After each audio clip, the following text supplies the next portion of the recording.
Bien, bueno, el tema de los paradigmas es algo muy importante porque de alguna manera nos habla de ciertas creencias o ciertas formas que tenemos de encarar la realidad que a veces se contradicen con la percepción que tenemos el uno del otro. ¿Qué quiere decir esto? Piensen en algo que estuvimos viendo durante todo el Congreso el día de hoy. Al cerebro le llegan millones de impulsos, millones de estímulos, un montón de información.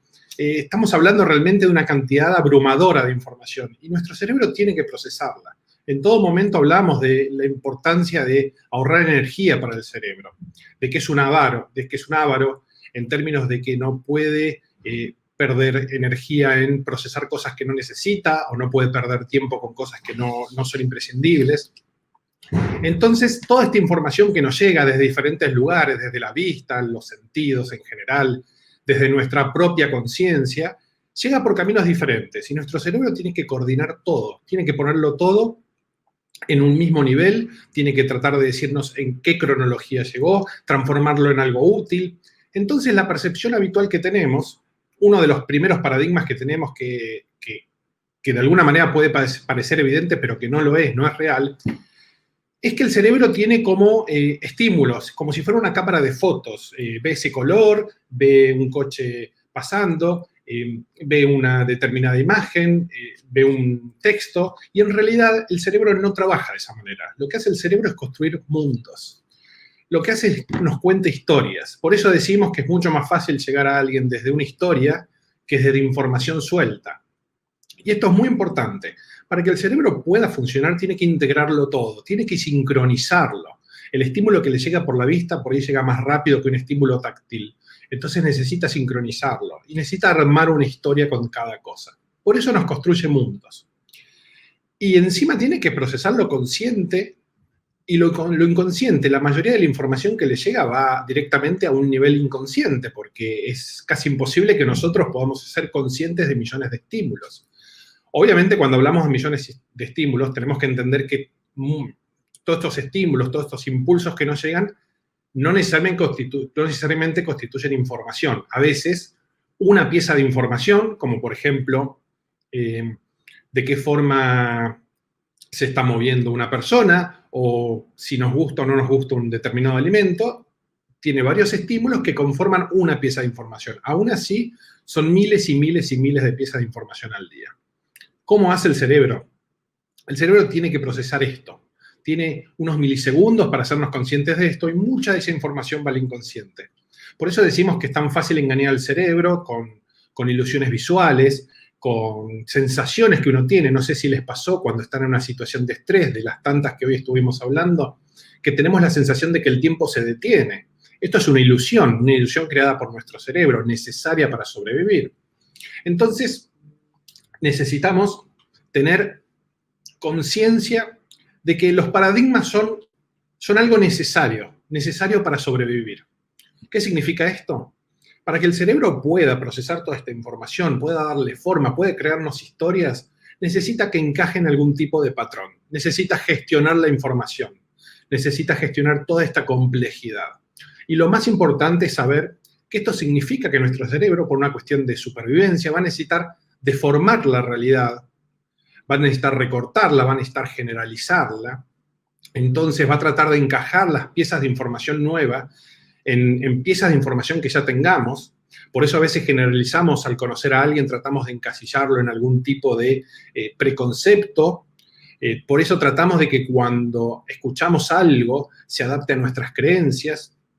Tratamos de entender todo el mundo a través de nuestros propios sentidos y de nuestra visión de la realidad. Y bueno, lo fundamental es que nuestro cerebro entonces tratar de adaptar todo, aunque sea distorsionándolo, para que encaje. Y acá es donde empiezan determinados paradigmas que necesitamos tener presentes, no solo para nuestros clientes, sino también para nuestra vida diaria, para nuestros colegas de trabajo, para nuestros amigos, para nuestra familia, para nuestra pareja, nuestros hijos. Porque es la forma en que nosotros funcionamos, es la forma en que evolucionamos para funcionar. Es la forma en que lidiamos con la complejidad y la abrumadora cantidad de información que tenemos día a día. Lo primero es saber que todas las percepciones son diferentes. No hay dos personas que perciban la realidad de forma diferente. No solo a nivel cerebral, sino también a nivel de sentidos. Los mismos sentidos nos hacen conocer la realidad de forma diferente. Hagan una prueba. Incluso los colores. Todos tenemos una gama de colores que percibimos que no es la misma. Tal vez a mí me cuesta percibir el azul oscuro, el verde oscuro, no los diferencio. Y otras personas tienen una apertura de colores, una capacidad de ver hasta el último detalle. Lo mismo nos pasa con la percepción visoespacial, las matemáticas, un montón de cosas. Entonces, lo primero es saber que todos los rasgos de cada ser humano son únicos, incluida la percepción. Y esto significa que cuando percibimos la realidad de forma diferente, materialmente diferente, colores, sonidos, gente que percibe los sonidos, los ruidos con un oído absoluto y otros que apenas tienen sensibilidad para la música, eso significa que si a nivel de sentidos lo percibimos diferente, imagínense a nivel emocional, a nivel de interpretación de la realidad. A veces escucho decir a algunas personas que no pueden entender por qué la otra persona no comprende su punto de vista, si es tan evidente lo que le plantea. ¿Cómo puede ser que no se ponga en su lugar? Porque es imposible. Porque nosotros de chicos nos enseñan que un color es el rojo, que otro color es el verde, que ese sonido es agradable y ese no, pero en realidad estamos viendo dos colores diferentes, solo que nos pusimos de acuerdo en que ese color es ese color. Y con la realidad pasa mucho más, con las percepciones, la emocionalidad pasa mucho más. Aprendemos a ponernos de acuerdo y es importante que siempre nos manejemos en este plano, en estar de acuerdo, en saber que el otro tiene paradigmas totalmente diferentes de percepción. Porque damos nombre a las cosas solo por una cuestión de aprendizaje heredado. Entonces, no solo tenemos percepciones diferentes todos, sino que aparte vemos lo que queremos ver, y este es otro gran paradigma. Cada persona ve la realidad de forma que se acomode a su percepción de la realidad previa. Entonces, todo lo que pensamos, lo que sentimos, lo que recordamos, todo lo que proyectamos, está en el cerebro. Nosotros lo que tratamos es que la realidad se acomode a ello. Es verdad, cuando una persona es inteligente, emocionalmente inteligente especialmente, cuando es brillante va a tener flexibilidad, va a tener la capacidad de aprender permanentemente. No siempre, porque si no nuestro cerebro realmente no soportaría la carga abrumadora de información. Pero sí vamos desde la inteligencia, desde la capacidad emocional, vamos a estar permanentemente adaptándonos. Cuando nos transmitan una idea, una percepción diferente, vamos a tratar de interpretarlo, de entender el punto de vista del otro. Pero no es lo común. Y lo común es que cada uno de nosotros trate de entender la realidad de forma simple y nuestro cerebro lo va a tratar de simplificar para ahorrar energía. Entonces, vamos a estar permanentemente viendo lo que queremos ver. Ese es el comportamiento estándar, el comportamiento natural, el económico. Tenemos que gastar mucha energía para poner en cuestionamiento nuestras creencias y cambiar esa realidad. Entonces, este es un paradigma fundamental, especialmente cuando nos contactamos con un cliente. No tratamos de forzar al cliente a cambiar de opinión, sino tratamos de entender su opinión y acercarnos. Y como cliente estoy diciendo de nuevo, un cliente que nos compra, pero también un cliente que está negociando con nosotros a dónde vamos a salir para ir a pasear o qué vamos a comer. Y otro gran paradigma que surge de esto, cuando pregunto qué es lo más común, que pensemos emocionalmente o racionalmente, me suelen decir, bueno, depende de la situación. Sin embargo, la respuesta a esto es más simple. Racionalmente pensamos a veces, generalmente racionalizamos las decisiones, sí, pero emocionalmente pensamos siempre. Es inevitable. Es lo más inmediato, es lo que surge en el primer segundo. Eso es lo que el cerebro hace de forma inmediata, pensar emocionalmente. Porque es una forma de supervivencia. Si nosotros nos tomáramos tiempo para tomar decisiones que sean urgentes o de riesgo de vida o imprescindibles, que para el cerebro son casi todas imprescindibles, entonces demoraríamos demasiado tiempo. Entonces evolutivamente no hubiéramos sobrevivido. Por eso el cerebro tiene un primer pensamiento que es emocional y que sucede siempre. La racionalización es una construcción posterior y de esto derivan un montón de cosas. El razonar, el buscar algún tipo de explicación a nuestras decisiones, a nuestros pensamientos, es algo que sucede luego. Acá se suman muchas cosas como la intuición y otros temas que seguramente en el Congreso vamos a ir cubriendo. Pero a nivel de paradigmas es importante que siempre sepamos que no solo construimos una realidad y vemos lo que queremos ver, sino que estamos permanentemente pensando emocionalmente. Es nuestro primer instinto. Y las emociones, y este es otro gran paradigma, no son algo que sucede separado de los sentidos. No es algo que está separado de los sentidos. No analizamos el aspecto emocional de una persona separado del aspecto racional, separado de los sentidos. Las emociones se hacen reacciones orgánicas, generan en nuestro cuerpo reacciones orgánicas. Por eso tenemos que tener siempre presente que cuando a un cliente nos acercamos y le hablamos, así como cuando negociamos con un colega, el contarle una historia no solo tiene que ver con esto, de que es la forma en que el cerebro construye la realidad, sino que tiene que ver con que le vamos a activar los sentidos, porque desde la emoción se puede activar todos los sentidos, y la mejor prueba es que toda la industria de la publicidad, toda la industria promocional de las grandes empresas está orientada, y las pequeñas empresas también, está orientada a activar sentimientos desde la emoción. Es verdad que hay publicidad racional, pero la mayoría de la publicidad apunta a activar nuestras emociones porque saben que va a generar un montón de sentidos y sensaciones en nuestro organismo. Desde ver una escena agradable, una escena de amor entre madre e hijo, o una escena de una pareja, o una escena en donde estamos disfrutando, van a ver que está sumado a un montón de sensaciones táctiles, caricias, experiencias visuales, aromas, gusto. ¿Por qué? Porque las emociones están integradas en nuestro organismo, igual que la racionalidad, igual que los sentidos. Entonces, ¿cómo es importante que tengamos en cuenta esto? Como paradigma, es importante que nosotros sepamos dirigir estas emociones, que tengamos una capacidad, como hemos hablado hoy en el Congreso, de automotivarnos, de reconocer las emociones ajenas. Esto es fundamental, especialmente cuando tratamos con personas a diario. No solo conocer sus creencias, sino también reconocer sus emociones, saber cómo se activan, saber cómo se deriva una emoción en un sentimiento, un determinado pensamiento, en una sensación. Y a partir de esto, saber siempre que el cuerpo va a participar de esas emociones, de la misma manera que participa nuestro cerebro. Porque, como les decía hoy, el cerebro es emocional, por definición.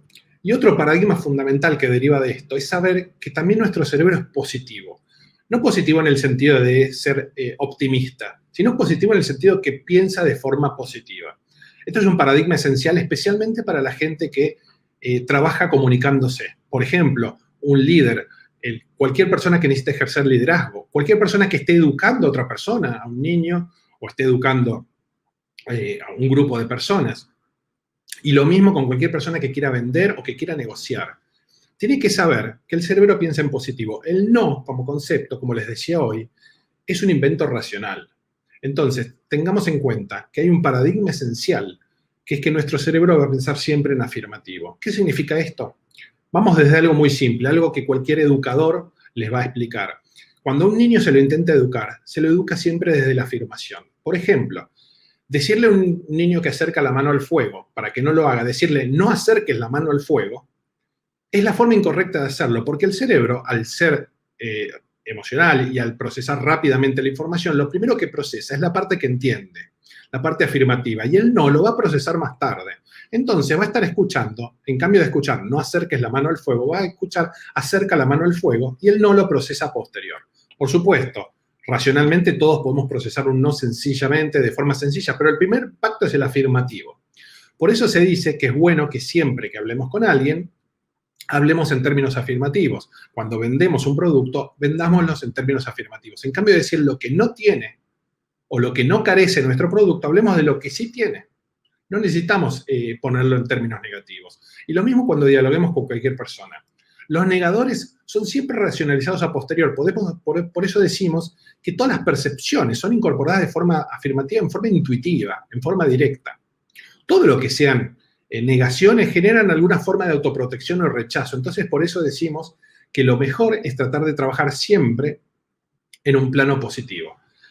Otro aspecto muy importante es la mentira. Y el mejor ejemplo que nos permite entender este paradigma es el tema de la mentira. Fíjense que cuando una persona miente, cuando nosotros mentimos, nuestro propio cuerpo nos intenta tapar la mentira, nos intenta detener, frenar. El típico gesto cuando una persona miente de llevarse la mano a la cara, que un niño lo hace de forma muy evidente, tapándose la boca, mientras que un adulto lo acerca por ahí a la oreja, o tocándose la nariz, o haciendo algún gesto de taparse un ojo. ¿Por qué? Porque lo disimula. ¿Esto qué quiere decir? Somos afirmativos. El cerebro no miente, no entiende la necesidad de mentir. ¿Por qué? Porque evolutivamente lo que necesita es trasladar una verdad de una persona hacia la otra. Recuerden que el lenguaje es un invento muy moderno.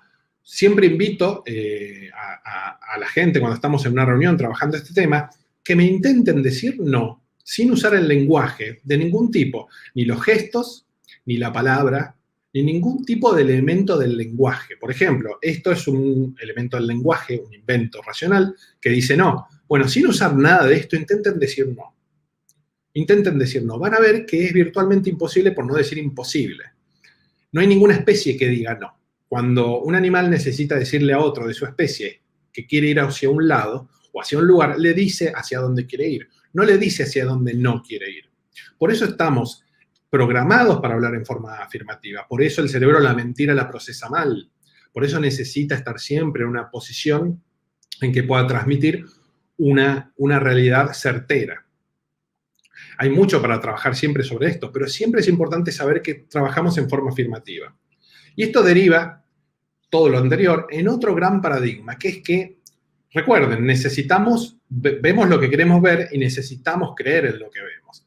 Y entonces viene algo muy importante, que es la necesidad que tiene cualquier cliente, cualquier persona con la que interactuamos, de justificar sus promesas. ¿Qué significa esto? Que cualquier persona, cuando afirma algo, precisa sostenerlo, necesita sostenerlo. Por eso siempre recomendamos que no desafiemos la creencia de los demás. Y este es un paradigma esencial. Todos vamos a tratar de justificar la promesa.